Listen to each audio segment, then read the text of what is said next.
Alright, it's your boy TTK. We're back with another Monotype tournament video. We're going to be going over this tournament that I've been playing in. On the side is like this Portuguese Monotype tour. As you can see, this shit is not in English and I don't know any Portuguese whatsoever. But anyway, yeah, I signed up for this tournament. Like, it was a bit of a small one, but regardless, it was a pretty fun one because there's best of 3 of Gen I Monotype, Natdex Mono, and Mono Threat. And if you guys don't know what Mono Threat is essentially each person has to use the same type. So this week's Mono Threat was Psychic, so both opponents have to bring Psychic teams. Obviously, these Psychic teams are prepped to try and beat other Psychic teams, so it introduces a pretty fun metagame. But either way, we're going to be going over my replays, a bit of me ranting about SV Monotype, just slightly, just talking about the state of the tournament play in terms of Gen 9 Monotype. But either way, I want to shout out you guys for the support on the tier list video, much appreciated. It's been doing numbers, I can't lie to you, man. But yeah, either way, if you guys do enjoy this video, leave a like down below, join the kingdom, we're on our way to 1,000 subscribers by the end of next year. But regardless, let's hop into the replays now, so I can show you what I did. I'm gonna have to change scenes on OBS here.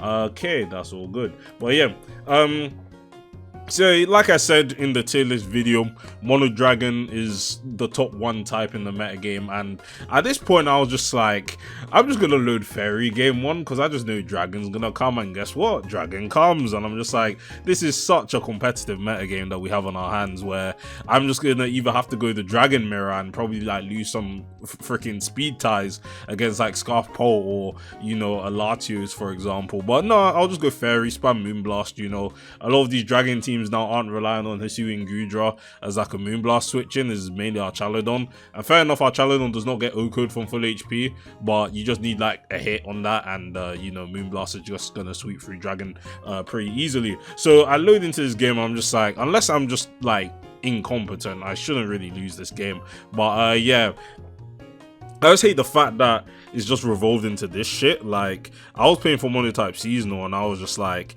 I went Fairy the first game, and fair enough, like my Fairy team, like it was a Fairy mirror which I lost, and then it was a Dragon mirror next, and I just lost the speed tile of Latios, and I was like, you know what, I've had enough. You know, I had enough. I was slightly tilted, but at the same time I was just like, yeah, this is the meta game I choose to play, so I can't really complain, can I? But either way, let's get into this game. I'll show you guys what I was doing here, but it's nothing too impressive. This is like pretty simple gameplay.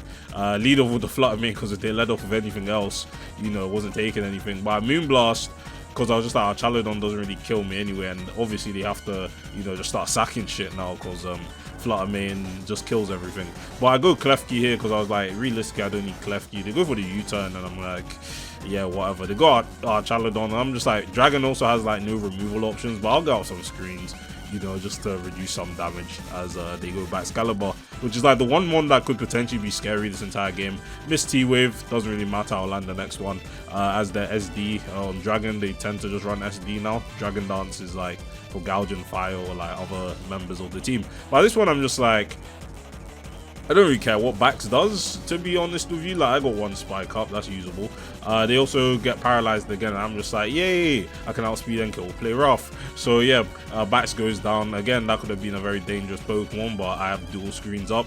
Our Chalodon is here, and I'm just like, I don't care, I'm just gonna belly drum and kill this. Now, the tech I've been running on the Azumarill is Jolly Azumarill now. Like, Adamant is all nice and dandy, but at the same time, you know, Jolly can at least outspeed Zero Speed our Chalodon, and you know, to like make the sweep a bit easier, especially for Steel teams. I think Steel teams, if you're using Fairy, you definitely want to outspeed our Chalodon, because that could definitely, you know, it'll chip you, and then you could potentially get into Gambit, Sucker Punch range, and you know, like, it's just best to have as much HP as possible, and making sure you outspeed that is something that's useful. Not as useful in Dragon though, because at the end of the day, Azu's just gonna get outsped and killed by you know, a Latios or Dragapult for example. But you know, at least for the Steel matchup, having the Jolly Azumarill is very helpful. But yeah, so our Chalodon dies to +6 play rough, even with max defense investment, which just goes to show how strong Azumarill is in the first place. But I go for Aqua Jet here, you know, it does a solid 63%, and you know, Latios clicks the T-bot and kills me. But at this point, it doesn't really matter, they're not scarfed, and even if they were, they weren't going to kill Flutter Mane with T-bot anyway, so I just start clicking buttons. I know they're definitely Scarf Ruin Moon, or Scarf Pole, it doesn't really matter. You have to have speed control on Dragon somewhere, you know. So they go for the Hex, and you know, it does a decent chunk to Klefki, surprisingly, but to be fair, that might, I doubt that's choice specs, but 34, I was expecting a bit more damage there. But I go for the Reflect in case that they're like Dragon Dance or something, but at the same time, they're probably just Scarf or Moon in the first place. So Iron Head doesn't really matter. You know, I just can start setting up with the Pre-Marina, because I can just go for the Draining Kiss to do a good amount of damage. Now they go for the burn here, doesn't really matter, I'm gonna kill them with Draining Kiss. Don't actually kill them, which is surprising, but you know, still Draining Kiss at the end of the day, so it's not gonna do too much damage, and that just does a lot. Like, even at +1 special defense, and Pre-Marina has good special defense, that Dragon Ball actually hits pretty hard. Like, it's kind of scary. But yeah, at this point it doesn't really matter. They flinched me twice in a row, which is kind of funny, but you know, Iron Head doing Iron Head things. But at the end of the day, I won't lose the game, assuming I just don't get hacks to like my Iron Head too many times. But yeah, that is game 1. So yeah, as you can see, perfect, like just the Dragon versus prepping for Dragon matchup that we have in the tournament scene right now, which I can't say I'm a particular fan of, I'll be honest. Hopefully we get a suspect test sooner or later. But either way, the next game they decided to go with Natdex Monotype, and in Natdex Monotype is a pretty same song. You know, Dragon is at the top of the, you know, type chart, and yeah, guess what? They bring Fairy, anticipating my Dragon bring, and oh wait, I loaded the I messed up. That's the wrong replay. I messed up. Anyway, it should be this one that I should be opening right now. But yeah, here it is. So they bring the Fairy, expecting me to go Dragon. Can't say I'm too surprised on that, to be honest with you guys.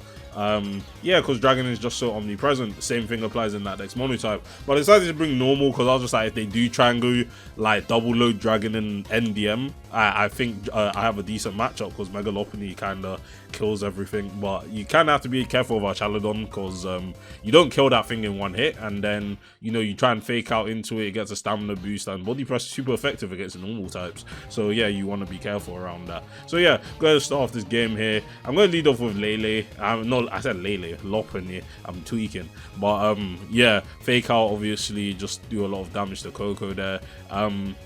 I obviously click return here, because you never know if they want to stay in, but they do go get their Klefki, which is perfectly fine with me. That's fine.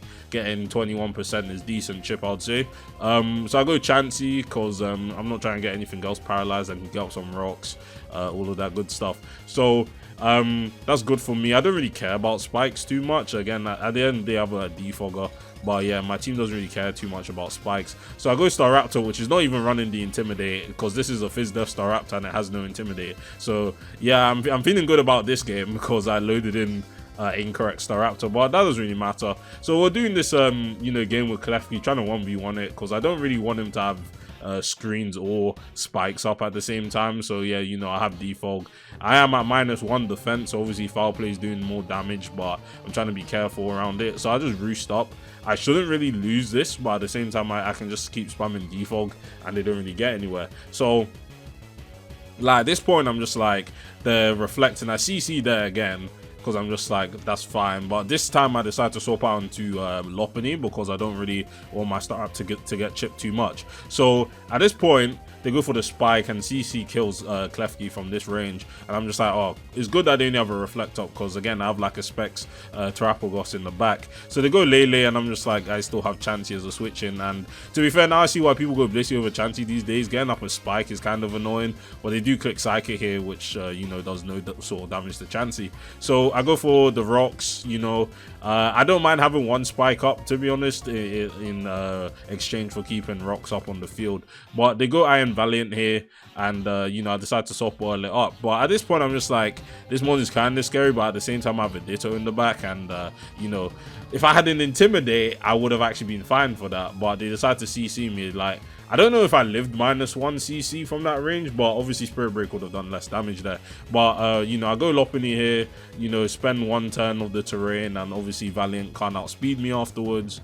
and you know, no shot them being scarfed. They never run scarf on Fairy anyway, and yeah, I decided to click the return there. Now you could have said CC. I think CC might have killed from that range, but again, I don't know. Wasn't really calcing. Like, I'm playing a comfortable game where I'm just like, I probably win, but at the same time, you know, I can still be careful. Now they go for Moonblast and they get rocks as well. Not like I really care, I just teleport out and get in Mega Lopunny. But the thing is about Diancie is that in its base form it has 150 defenses, but at the same time they decide to Mega Evolve here when I'm just like, CC's gonna kill you. So I don't know if that was a play. But either way, Lele comes in, times 4 resist fighting, so obviously he's not gonna really take too much from that.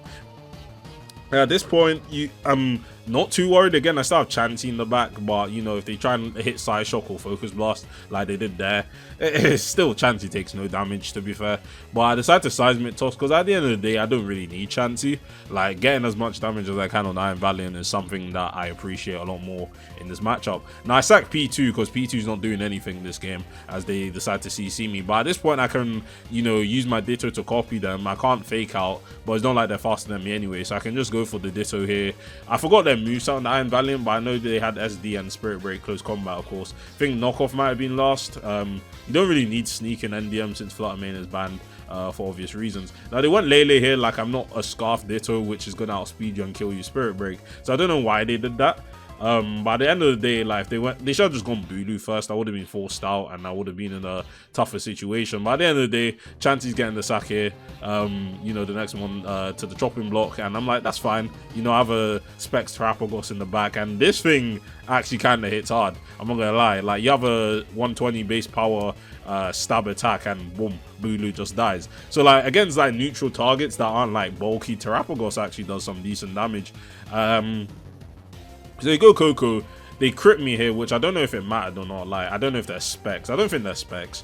I mean, you never know. But to be fair, Lopunny just wins the game now because I can just, you know, fake out into return. To be fair, I could have just returned. Doesn't really matter. I'm also faster. But the odd chances that they were Choice Scarf, I made the right play by doing that because, like, at the end of the day, if they were somehow scarfed and I didn't go for the fake out, they would have not had enough chip for me to, you know, revenge kill them with a copy Ditto. So at least with that point, I can kill Tapu Koko at 14 with my own copied Tapu Koko, and then, you know, T-Bolt kills Diancie from this range. So obviously, like, you have to think about the little things like that, even though, like, consider every single possibility in a game, and you know, it will never really go wrong. But yeah, two pretty simple games here. And yeah, we're on to the next round of you know, the Portuguese Monotype tour. But yeah, well, thank you guys for watching this one. Let me know down below what your thoughts on Gen 9 Monotype as a whole. Do you think Dragon is too overpowered? Do you think that this, you know, prep like sort of thing for competitive tours is getting a bit too much? Because I don't really like it, to be honest. It's either go Dragon or go a type that does well into Dragon, and I don't know, I'm not really enjoying that in terms of the tournament scene. Like, I like laddering with different types, and that can work out sometimes, but yeah, this whole tournament thing is literally bring Dragon, bring Fairy, bring Steel, maybe bring that odd Groundle fighting, because, you know, they'll actually match up decently versus Dragon. Like, it's just kind of annoying for me. But yeah, thanks for watching, you guys, and I'll see you guys in the next one. Peace.